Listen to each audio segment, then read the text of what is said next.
Bismillahirrahmanirrahim. Assalamualaikum warahmatullahi wabarakatuh. Alhamdulillahi rabbil alamin. Wassalatu wassalamu ala nabiyina al-mursalin wa ala alihi wa sahbihi ajma'in, amma ba'd.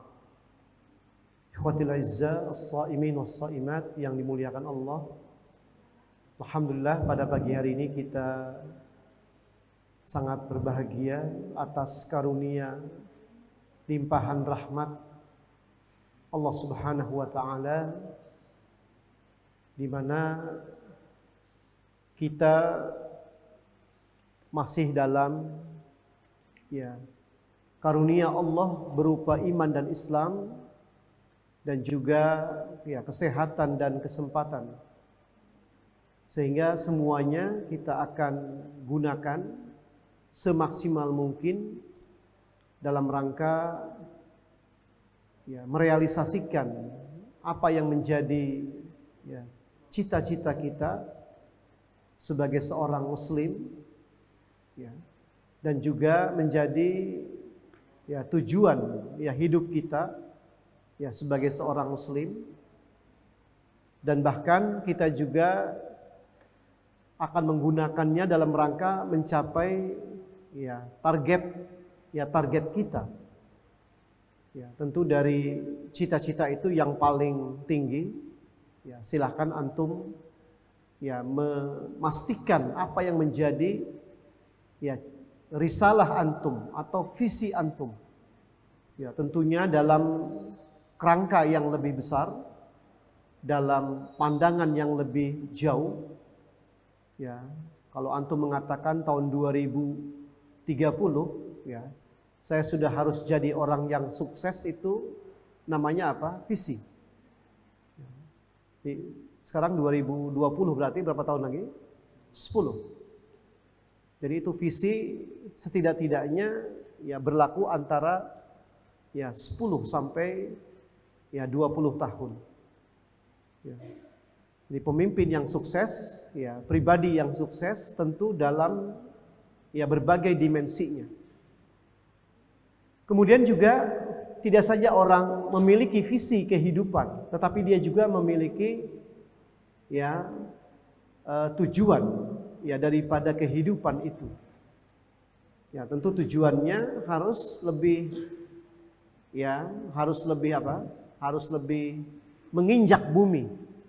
Kalau tadi antum katakan sukses di tahun 2030, maka tujuannya itu antum sudah harus hafal Quran misalkan.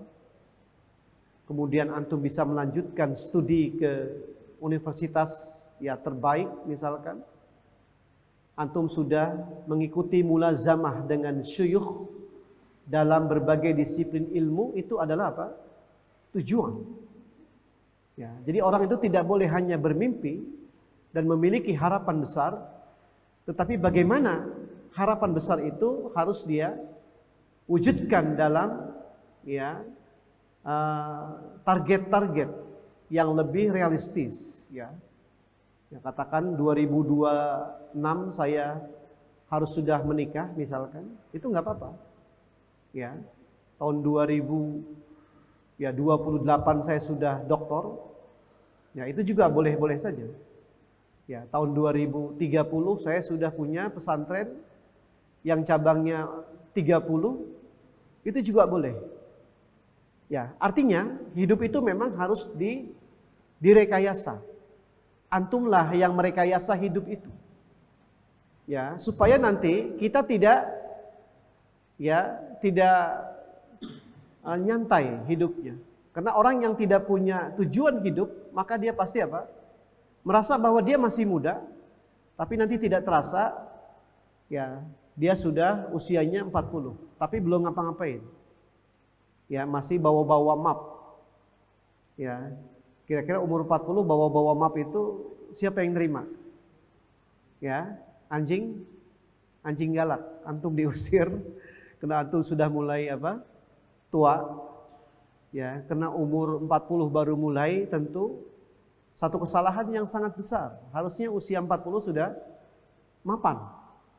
Mapan dalam pengertian antum sudah bisa merealisasikan sebagian ya tujuan-tujuan ya pokok antum, tinggal bagaimana kemudian antum bisa ya mematangkannya, memfinishingnya, sehingga kira-kira usia ya 50 antum sudah ya established, sudah apa? Sudah dipastikan ya berhasil begitu. Ikhwafillah, tetapi yang kita bicarakan sekarang bukan diri kita, lebih besar lagi. Kita akan membicarakan tentang dakwah. Ya, tentu antum sudah tahu kan dakwah itu apa? Sudah tahu ya? Apa kira-kira dakwah itu? Dakwah itu apa? Ngajak. Ngajak ngapain? Ya ngajak. Ya ngajak makan. Ya, dakwah itu ngajak makan, betul nggak? Ya kan? Biasanya kalau dengar istilah dakwah, orang lebih banyak ngajak makan. Kalau kita ngajak ngaji, hey kelas 12, yuk kita ngaji jam 10 malam. Ya mungkin dari berapa ini? Ada berapa? 20. 30 ya? Enggak, yang sekarang nih. 30-an. Ya, kita jam 10 nanti kita ngaji ya. Mungkin yang datang 10. Udah bagus tuh. Kelas 12 nanti jam 10 kita makan ya. Kira-kira yang datang lengkap nggak? Lengkap. Kita makannya sama kambing yang masih umur 3 bulan. Bulet. Oh, seekor. Ya nanti antum makannya langsung nyubit gitu ya. Boleh-boleh nyubit kambing yang masih utuh itu. Nanti habis makan, antum dapat amplop masing-masing 1 juta. Lengkap nggak yang datang? Lengkap. Nah, makanya dakwah itu harus seperti itu. Sederhananya. Antum ngajak orang. Ya, ngajak orang. Ya, antum manggil orang. Ya. Kira-kira kalau kita mau ngajak orang harus gimana?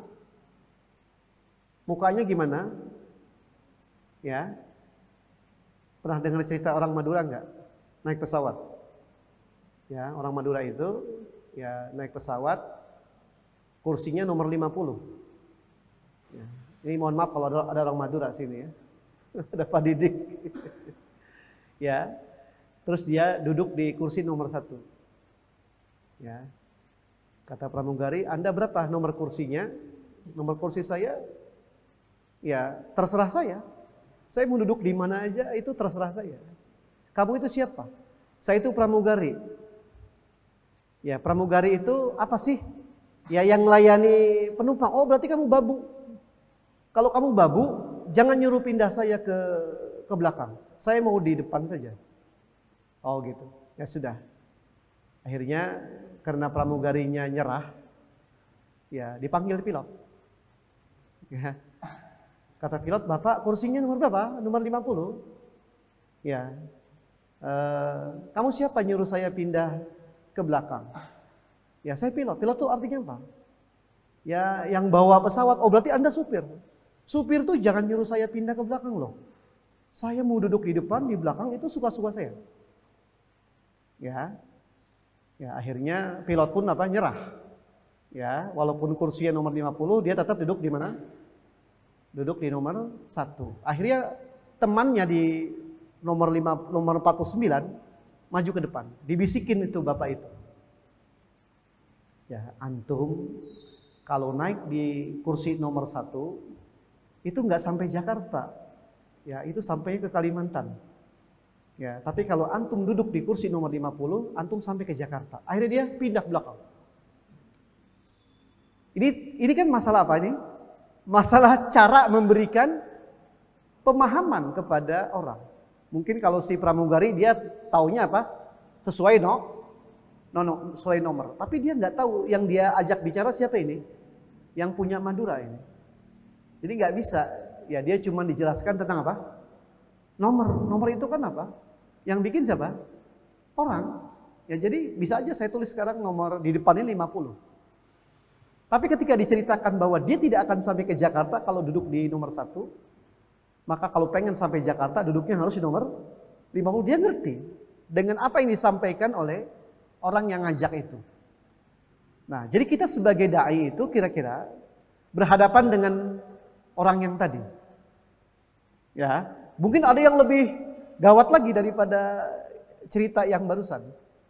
Ya, ada orang yang kayak Abu Jahal tuh gimana? Dia dikatakan Islam itu Anda percaya? Percaya. Anda tahu Islam itu benar? Tahu Islam itu benar. Nah terus masalahnya apa? Terus yang bawa Islam itu siapa? Kata Nabi Muhammad, yang menyampaikan Islam saya diangkat oleh Nabi, oleh Allah jadi apa? Nabi. Tapi kalau kamu yang bawa, saya nggak mau ya. Saya maunya selain kamu. Ya, dalam beberapa ayat dikatakan, kami berharap yang membawa Islam itu malaikat. Soalnya kalau cuma yang bawa manusia, sama dengan kami. Dia makan, dia minum, dia tidur, dia ngantuk, dia miskin, dia kaya, dia sedih, dia nangis, dia tertawa. Jadi kira-kira dengan kami itu ya nggak ada sisi perbedaannya ketika yang menyampaikan kepada kami hanyalah seorang apa? Manusia. Ya. Tapi kira-kira gimana kalau yang menyampaikan malaikat? Antum kira-kira bisa nggak belajar dengan malaikat? Malaikat itu kakinya diinjak tanah gitu ya, kepalanya nembus langit. Ya, walaupun di siang hari antum melihat makhluk seperti itu, gimana kira-kira? Gitu ya, antum nggak usah jauh-jauh deh, antum di kamar mandi pas buka ada orang yang kepalanya nembus genteng. Gimana kira-kira? Ya pasti apa? Takut. Bagaimana kalau kemudian orang yang mengajak kita untuk ya memahami Islam itu adalah malaikat? Nah, jadi kita akan berhadapan dengan manusia yang sangat beragam. Ya, orangnya nggak sama. Ini aja sekelas nih, beda-beda kan? Ya, ada yang kalau coba silakan semuanya datang jam 9. Kan nggak sama tuh. Ada yang jam 9 baru mandi. Ya. Ya. Ada yang jam 9 sudah mandi tapi bajunya belum disetrika. Ya, nyetrika dulu, ya. Ada yang setelah nyetrika ya dia harus ngaca dulu minimal 10 menit. Ya, kalau belum sisirannya rapi gitu, ya. Nah, kebetulan minyaknya habis. Nyari dulu dia. Ternyata DFMAT belum buka, dia tunggu itu sampai jam 10. Ada orang begitu. Jadi antum nggak usah heran juga. Ya, jadi orang itu memang likulli ra'sin ra'yun. Setiap kepala itu ada pendapatnya. Kira-kira yang kita akan hadapi pada saat kita menyampaikan Islam itu adalah manusia-manusia yang begitu ya berbeda, yang tidak sama. Yang kita nanti sebagai dai harus bisa menghadapi manusia yang model dan corak ya apapun. Ya. Perhatikan ya. Nabi SAW ketika beliau melewati rumah orang Yahudi, maka setiap beliau lewat, orang Yahudi itu selalu apa? Meludahi beliau. Dan dia sangat benci kepada Nabi dengan tanpa menyampaikan alasannya apa. Yang pasti kalau lihat Nabi dia benci. Dan itu terus dia lakukan. Ya, setiap Nabi lewat di depan rumahnya. Syahdan suatu hari dia sakit. Dan tidak ada orang yang menjenguk kecuali Rasulullah menjadi orang yang pertama menjenguk siapa? Orang tersebut. Itu kan secara rasional kita, ya, ini kan nggak nyambung kan? Iya. Tapi kalau dalam konteks fikih dakwah, ini harus dilakukan agar kemudian mad'u atau objek dakwah yang kita akan sampaikan, ya, informasi tentang Islam kepada mereka itu harus sampai. Karena kalau orang sudah tidak mau mendengar, itu susah. Ya, jadi kalau orang sudah menolak itu susah. Ya, mungkin nanti antum praktek ya. Nanti kita ngomongnya sejam aja lah, atau kurang dari sejam. Sisanya nanti antum ke warung bambu. Minimal satu orang bawa sholat zuhur 2 orang. Bisa ya? Bisa nggak? Hah? Ini kalau 30 kali 2 orang berapa? 60 ya. Nanti yang ahwat sholatnya di ahwat juga. Nah, coba kayak apa nanti antum bisa menghadapi orang itu. Nah, tentu pada saat antum pertama berhadapan dengan orang, antum jangan memposisikan sebagai orang penting. Nah, ini kadang-kadang kita agak jaim sedikit. Anak Darul Fikih gitu loh. Ya, masuknya aja 25 juta. Ya, walaupun nyicil, ya setahun, 2 tahun gitu. Akhirnya kita merasa posisi kita apa? Di atas rata-rata orang. Ya, ketemu misalkan anak Munawaroh, itu sih yang biaya masuknya 1,5 juta itu. Jadi saya harus agak sedikit apa? Ya sombong deh sama dia gitu. Jadi kalau lewat dia harus digeser aja gitu orangnya. Nah, jadi dai itu yang paling penting saat kita pertama bertemu dengan calon orang yang kita akan sampaikan dakwah, maka dia harus pertama kali mencari tahu orang yang akan dia mau ajak bicara itu siapa. Jadi antum sudah punya data. Ya, orang ini pendidikannya apa? Nah, jangan orang nggak sekolah SD, antum ajak bicara tentang ya mazahibul arba'ah. Misalkan begitu. Antum tahu nggak bahwa megang istri antum itu nggak batal menurut Imam Ahmad? Ya, orangnya nggak sekolah. Oh, saya tahu tuh Imam Ahmad tuh kan yang itu ya, yang dagang di Pasar Haji Malik. Ya, yang jualan apa? Bawang. Akhirnya kan nggak nyambung kan? Antum maunya menjelaskan bahwa fikih itu elastis, ada perbedaan pendapat, tapi orang yang antum ajak bicara adalah orang awam. Yang jangankan dia cerita tentang Imam Ahmad, dia itu pun nggak tahu sholat itu wajib apa sunnah. Ya, itu sholat zuhur itu menurut sebagian orang itu nggak wajib, yang wajib itu sholat Jumat.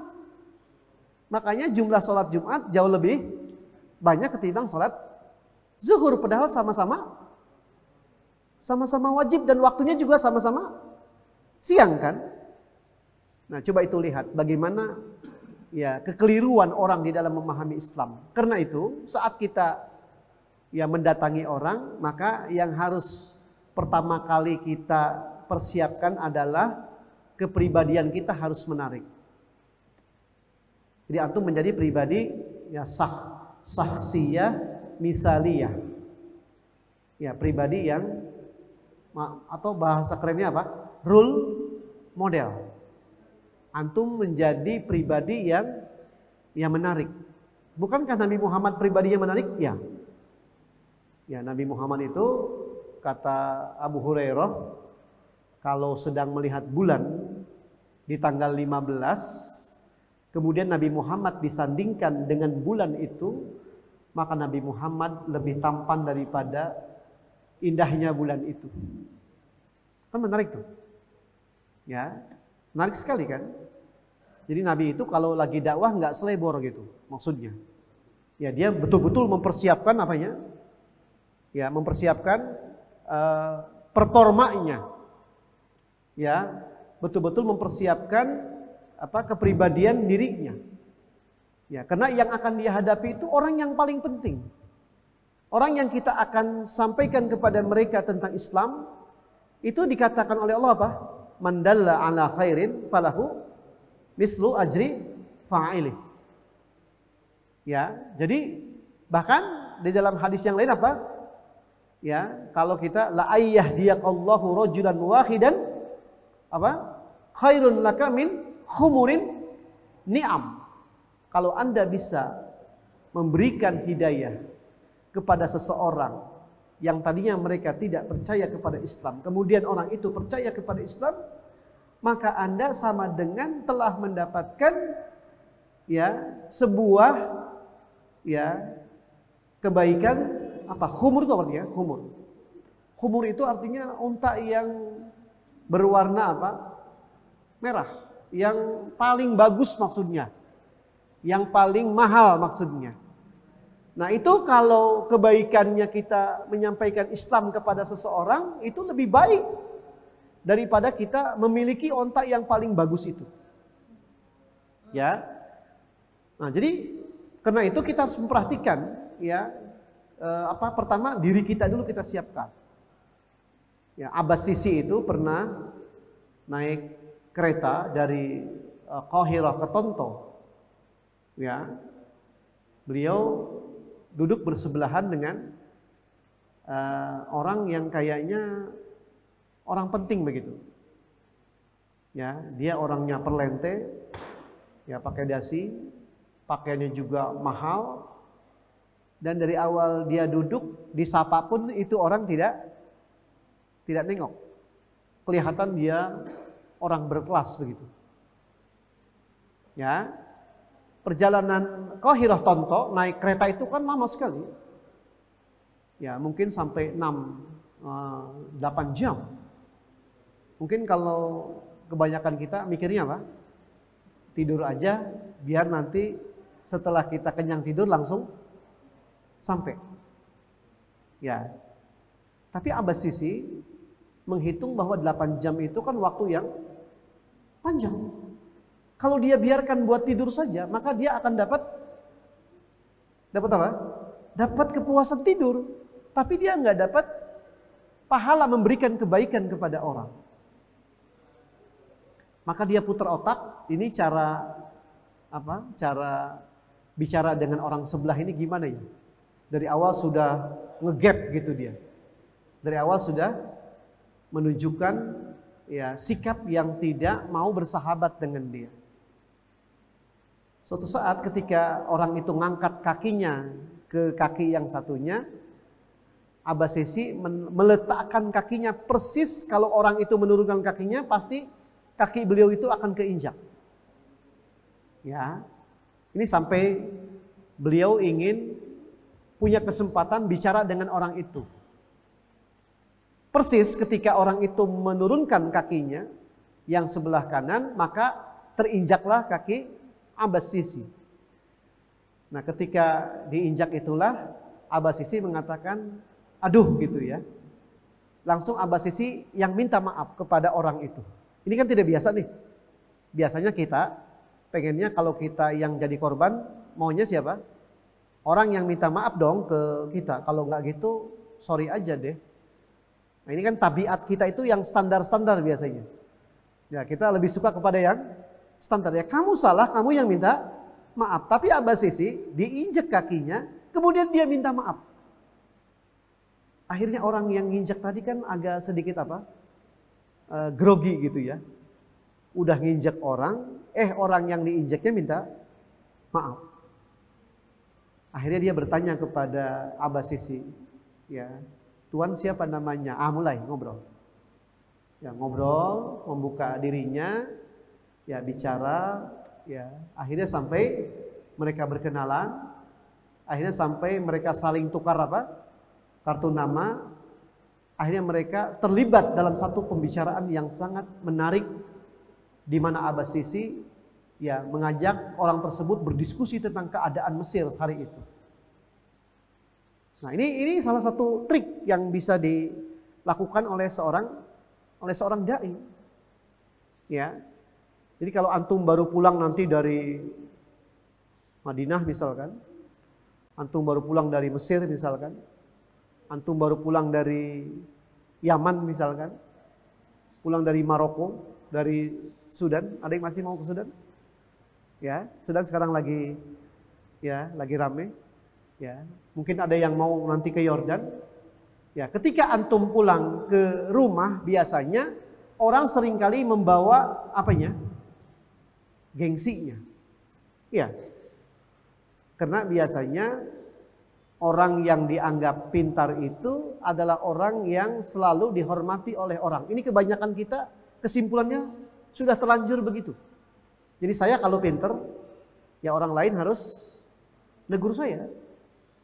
Ya, orang lain harus yang bertanya kepada saya. Jadi tidak benar kalau saya yang pintar terus saya yang nanya. Saya yang mendekati orang. Saya yang mendatangi orang. Saya yang menawarkan kebaikan kepada orang. Nah, mungkin ini ke depannya kebiasaan-kebiasaan yang sering terjadi begitu. Dan yang lebih repotnya, seringkali kita menganggap bahwa kita orang yang bisa mengatur ini dan itu. Yang bisa merubah ini dan itu. Ya, ada kawan Ini di Madura lagi nih. Jadi ceritanya baik di Madura nih ya. Karena Madura itu memang sumber cerita dan inspirasi. Ya, ada kawan bapak, ini beneran ceritanya, pulang ke Madura. Kemudian dia karena dari Madinah, hari Jumat, ya kebetulan dia ya di kecamatan itu orang yang satu-satunya pergi ke luar negeri. Kemudian dia langsung ngomong sebelum khutbah dimulai. Ya, saya sekolah di Madinah, saya belajar dengan syekh-syekh di Masjidil Haram, saya sudah umroh ya berkali-kali, ya saya pun sudah haji. Kemudian saya ingin memberitahukan bahwa Jumat kita hari ini harus berubah. Kita tidak boleh azannya 2 kali. Ya, karena Nabi itu cuma azan sekali. Apa yang terjadi? Ini bagi orang Madura ini kan pelecehan. Akhirnya 10 jamaah mendatangi anak itu. Ya. Bapak ada apaan? Enggak, kami mau gendong kamu karena kami bangga kamu ya sekolah di Madinah. Ya, ada 10 orang nih digendong, diangkat. Apa yang terjadi? Dibuka jendela, dilempar dari jendela. Nah, ini kadang-kadang kejadian-kejadian ini sering terjadi. Ya, di mana orang tidak memperhatikan ya masalah situasi dan kondisi. Dan dia pun sebetulnya kan sejak pergi ke Madinah sudah lama meninggalkan masyarakatnya. Bahkan mungkin dia tidak tahu apa yang terjadi dan berubah di tengah masyarakatnya.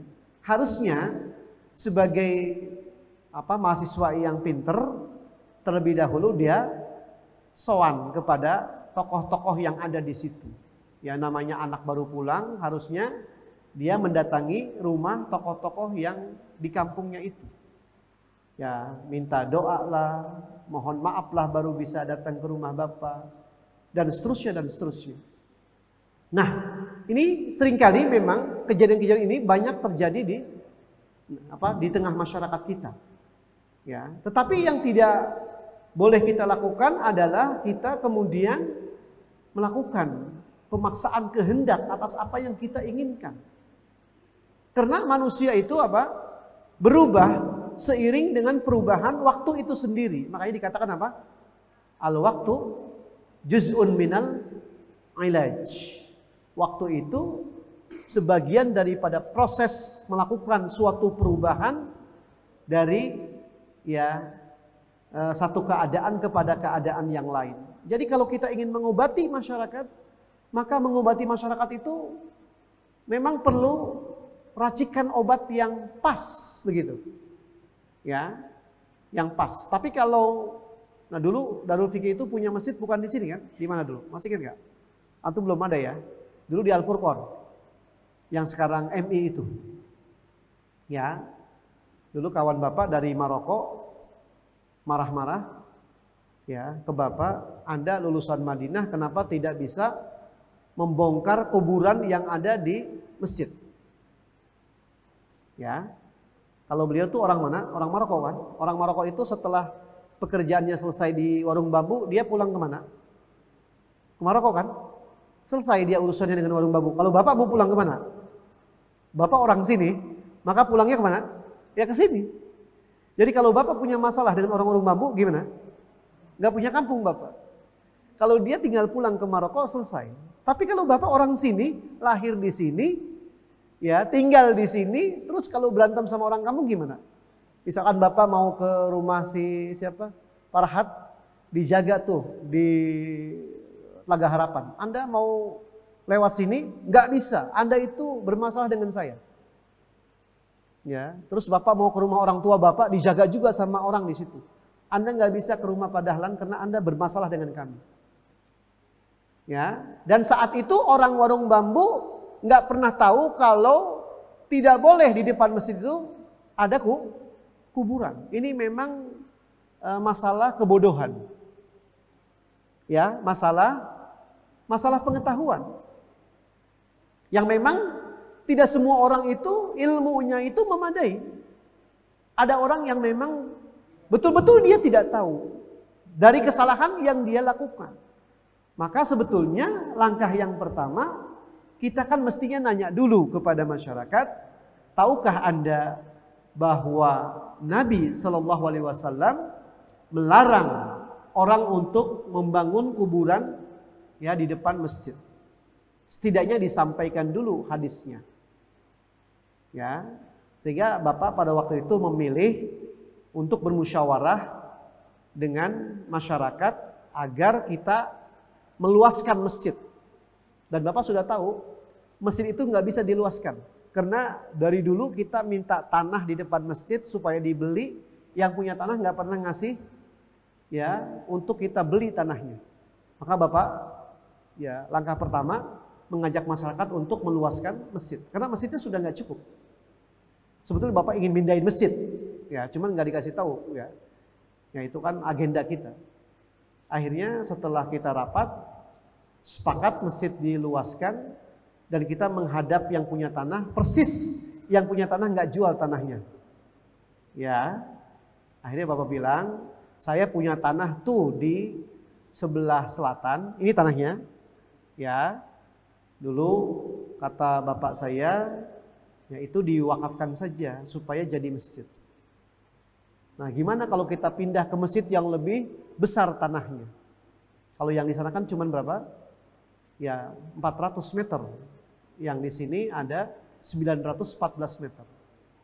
Sebetulnya Bapak ingin mengatakan bahwa masjid tidak boleh ada di depan masjid itu kuburan. Sekarang ada kuburan nggak depan masjid?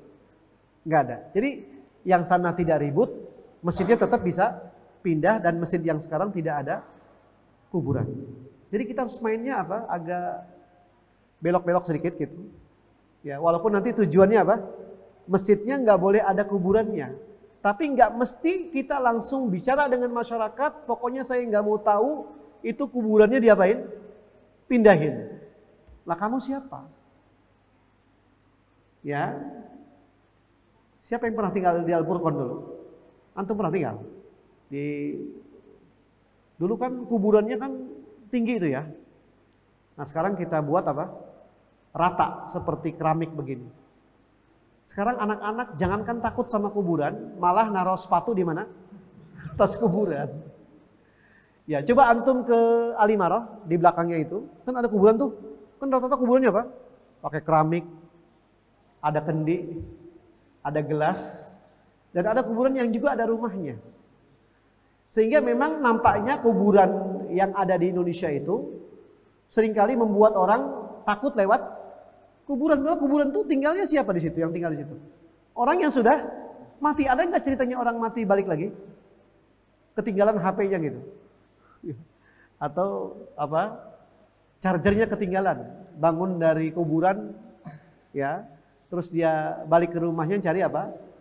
Charger gitu. Kan nggak ada ceritanya dari dulu orang yang udah mati nggak balik lagi. Ya. Tapi karena suasana kuburan yang dibangun ya menggambarkan tentang sesuatu yang nampaknya menyeramkan, coba ditaruh di kuburan tuh pasang aja ya listrik ya 1000 watt ya ditaruh 40 titik. Kira-kira itu kuburan tuh jadinya rame, serem atau gimana? Kan enggak. Orang pasti malam minggu ngumpul di situ. Main gaple. Bakar apa? Ikan. Ya. Yang membuat kuburan serem itu kenapa? Gelap. Ya. Ada pohon beringin gitu ya. Kemudian enggak ada lampunya. Akhirnya jadinya kuburannya apa? Serem. Tapi kalau kuburan dikasih lampu, ya, kuburannya jadi terang, maka orang tidak akan takut lagi apa? Kuburan. Nah, jadi kita memang perlu siasat, ya, perlu cara untuk bisa merubah keadaan ya masyarakat kita. Ya. Ya. Sering anak-anak nanya ke Bapak, gimana Pak hukumnya mentahlilkan tetangga saya yang meninggal? Kira-kira kalau antum yang tetangganya orang NU siapa di sini? Ini Fauzan nih. Kebanyakan orang bawah tuh ya. Antum orang bawah kan? Maksudnya orang utara. Ya. Itu kalau yang mati ditahlilin nggak Fauzan? Antum milih gimana nanti? Ikut dulu tahlil. Sampai berapa tahun? Sampai berapa tahun, Zat? 7 hari. Oh gitu. Terus setelah 7 hari ngapain?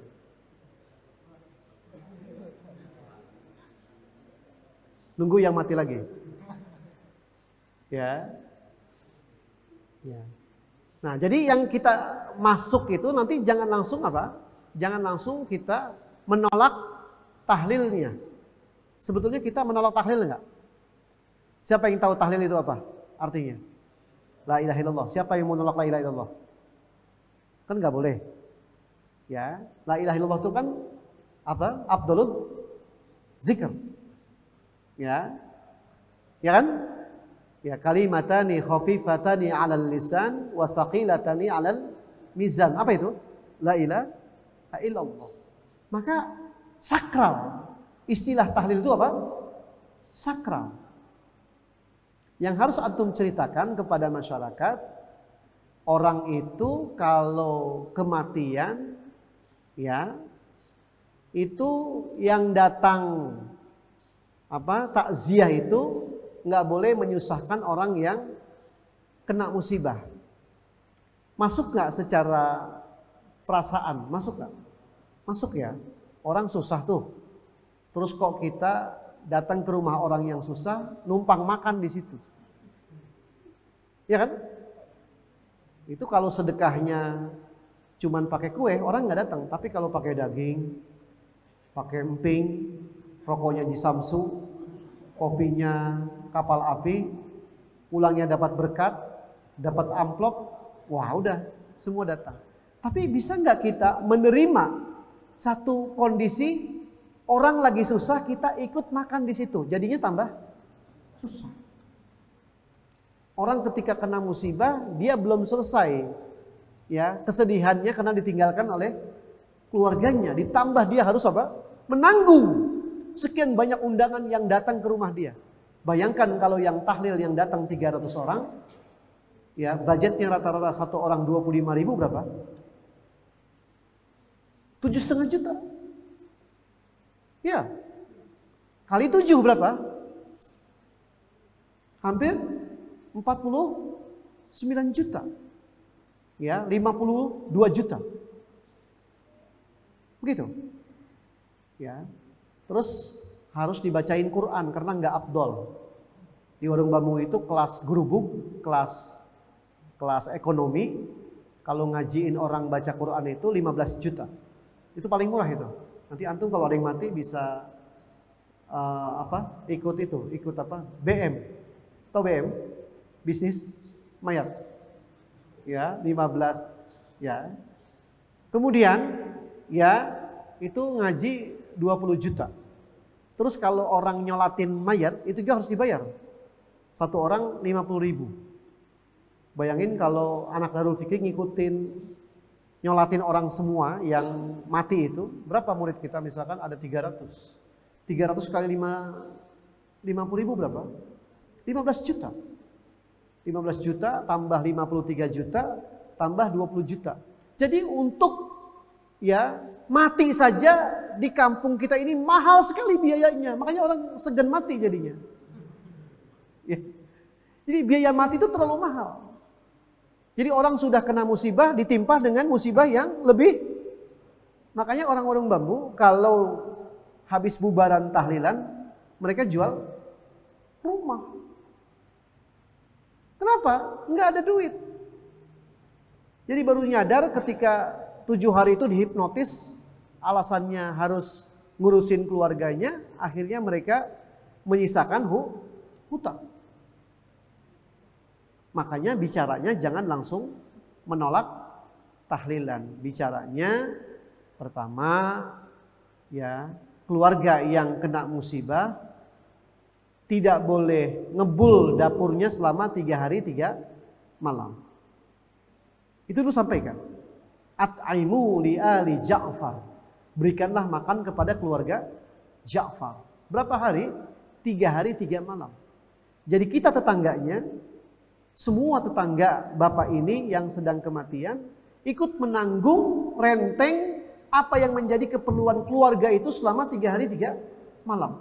Masuk akal enggak? Masuk. Orang lagi susah dibantuin. Makanya kadang-kadang bapak kan nyuruh ya sama anak DF tuh. Udah anak DF ngaji deh di sono noh. Ya, walaupun kadang-kadang kamu di situ ngopi juga ya. Pulang-pulang bawa kue juga. Jangan seperti itu. Bapak nyuruh ngaji maksudnya mereka nggak usah bayar baca Quran. Kan kalau anak DF bapak bilang 15 orang kali 2 juz 30 juz. Dalam waktu 2 jam anak-anak sudah khatam Quran. Tapi kalau di warung bambu 20 juta itu sekali khatam. Itu kan dibagi itu selama 7 hari itu orang baca Quran. Anak kita bisa merubah satu, kita buat perbandingan. Ini bayar 20 juta, khotamnya sekali. DF setiap malam khotam gratis. Orang kan mulai mikir tuh, gratis apa bayar? Terus kalau yang di sebelah baca Quran ngelawan anak-anak DF kan tentu antum ya ngelawan sebelah sih antum mudah-mudahan sih lebih baik. Ya, akhirnya orang mikir ya mendingan anak DF ya paling ngasih air lah sama kue ya sama semangka begitu. Ya, tapi pasti lebih murah biayanya ketimbang. Nah, jadi kita bicara dari sisi kemanusiaan. Jangan langsung kita hantam dari sisi kebiasaan mereka. Karena kalau kita langsung masuk ke dalam tema yang mereka perdebatkan dengan kita, maka bisa jadi alih-alih mereka menerima pendapat kita, malah menuduh kita dengan tuduhan yang macam-macam. Biasanya yang muncul Muhammadiyah. Sehingga Bapak pernah ditanya oleh masyarakat Warung Bambu, apakah Darul Fikih Muhammadiyah? Darul Fikih bukan Muhammadiyah, tapi Muhammad kita. Gitu ya. Nah, jadi apakah Anda nabinya Nabi Muhammad? Iya. Nah, iya, sama-sama nabinya Nabi Muhammad. Ya. Jadi kita sepakat nih sekarang. Darul Fikih Muhammad dia, tapi Muhammad kita. Ya. Ya, atau paling enggak nanti disebut Wahabi. Ya. Lah orang-orang mau tanya itu tahu nggak Wahabi siapa? Itu Haji Wahab, tetangganya Pak Nasro. Itu namanya Haji Wahab. Orang pilar itu namanya siapa? Ya, jadi memang ini perlu trik ya. Nah, makanya Bapak ini ceramahnya nggak usah panjang-panjang deh. Bapak ngasih PR. Akhwat siap ya? Akhwat? Ya, jadi kita nanti kadang kita sampai jam berapa? Jam 11 ya. Antum sekarang ke Warung Bambu ngajak orang sholat zuhur 2 orang 1 santri. Ya. Warung Bambu itu kalau tidak salah jumlah penduduknya ya 7 kali 4. 2.800. Yang antum ajak kan cuma 2 saja. Ya. Tapi nggak boleh ngajak yang perempuan ya, yang laki-laki semua. Ya. Nanti yang akhwat ngajak yang akhwat. Ya, siap ya? Taib dari Bapak cukup sekian ya. Assalamualaikum warahmatullahi wabarakatuh.